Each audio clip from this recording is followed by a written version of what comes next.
Depuis l'instauration de l'état de siège, le 6 mai 2021, au moins 533 personnes ont été tuées dans les provinces du Nord Kivu et de l'Ituri, soit une moyenne de 6 civils tués par jour. Les FARDC, toujours rongés parce que nous dénonçons chaque jour l'affairisme de certains de ses membres, ainsi que le manque de soutien logistique et financier conséquent de la part du gouvernement, n'ont fait qu'assister impuissamment aux tueries des civils et les voir s'étendre aux zones géographiques qui étaient jadis calmes.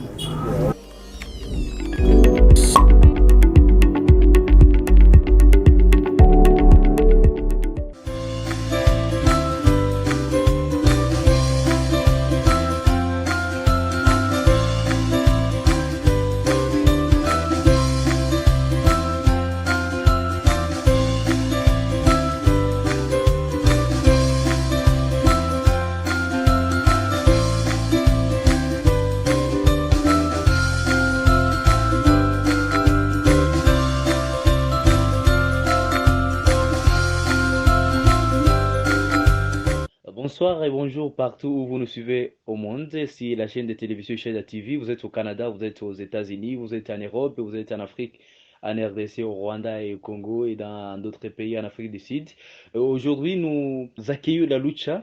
mouvement citoyen élite pour les changements, qui, dans une déclaration à Goma, chef-lieu du Nord Kivu, a annoncé sa position ferme contre l'état de siège décrété par le président Félix Tshisekedi pour mettre fin à l'insécurité qui gangrène le Nord Kivu et l'Ituri. Dans cette déclaration, la Lucha dit demander encore une fois au président Félix de mettre fin à l'état de siège qui, selon la Lucha, n'a pas apporté des solutions attendues par la population. Nous vous proposons ici d'écouter la Lucha. Le président Félix Tshisekedi a instauré un état de siège dans les provinces du Nord Kivu et de l'Ituri en vue, selon lui, de mieux protéger les civils et neutraliser les groupes armés négatifs qui y sèment la terreur. Au lendemain de la déclaration du président de la République de déclarer l'état de siège, notre mouvement avait soulevé des inquiétudes sur le manque d'une évaluation préalable de la situation avec toutes les parties prenantes et d'une préparation conséquente de l'état de siège. 3 mois après la déclaration de l'état de siège dans les provinces du Nord Kivu et de l'Ituri, la violence venant des groupes armés négatifs et des éléments de l'armée s'est intensifiée. Les droits des citoyens sont de plus en plus piétinés et l'administration locale est complètement handicapée. En effet, depuis l'instauration de l'état de siège, le 6 mai 2021, au moins 533 personnes ont été tuées dans les provinces du Nord Kivu et de l'Ituri, soit une moyenne de 6 civils tués par jour. Les FARDC, toujours rongés parce que nous dénonçons chaque jour l'affairisme de certains de ses membres, ainsi que le manque de soutien logistique et financier conséquent de la part du gouvernement, n'ont fait qu'assister impuissamment aux tueries des civils et les voir s'étendre aux zones géographiques qui étaient jadis calmes. C'est le cas de la localité de Kalunguta, en territoire de Beni, qui a subi sa toute première attaque meurtrière le 15 juillet 2021, depuis le début des tueries de Beni en octobre 2014, ou encore la ville de Beni, qui a à nouveau été attaquée le 1er juillet 2021, après 15 mois de relative accalmie. Sur le plan des droits de l'homme, il s'observe une hausse inquiétante des violations des droits de l'homme, la restriction forte de l'espace civique, ainsi que des difficultés d'accès à la justice depuis l'instauration de l'état de siège. Les membres des services de sécurité se croient désormais tout permis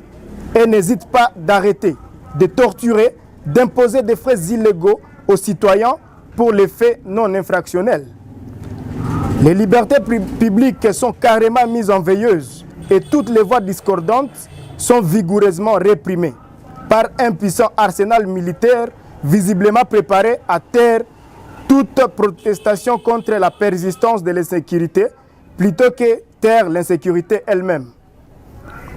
Les tribunaux militaires, désormais habilités à juger les civils pour toute infraction, sont très peu nombreux,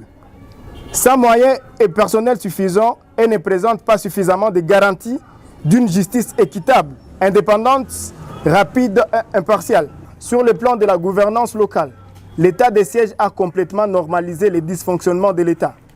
paralysé l'administration et bloqué les initiatives de développement local en ordonnant les remplacements des dirigeants civils par des militaires qui ne sont ni formés ni destinés à administrer les entités territoriales. Au Nord Kivu comme en Ituri, il s'observe une tendance dangereuse à focaliser les actions de gouvernance vers des initiatives d'enrichissement des nouvelles autorités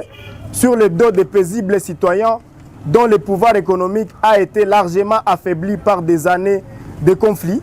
Ainsi, la Lucha appelle les autorités congolaises à lever l'état de siège afin de faire ce qui aurait dû être fait il y a 3 mois.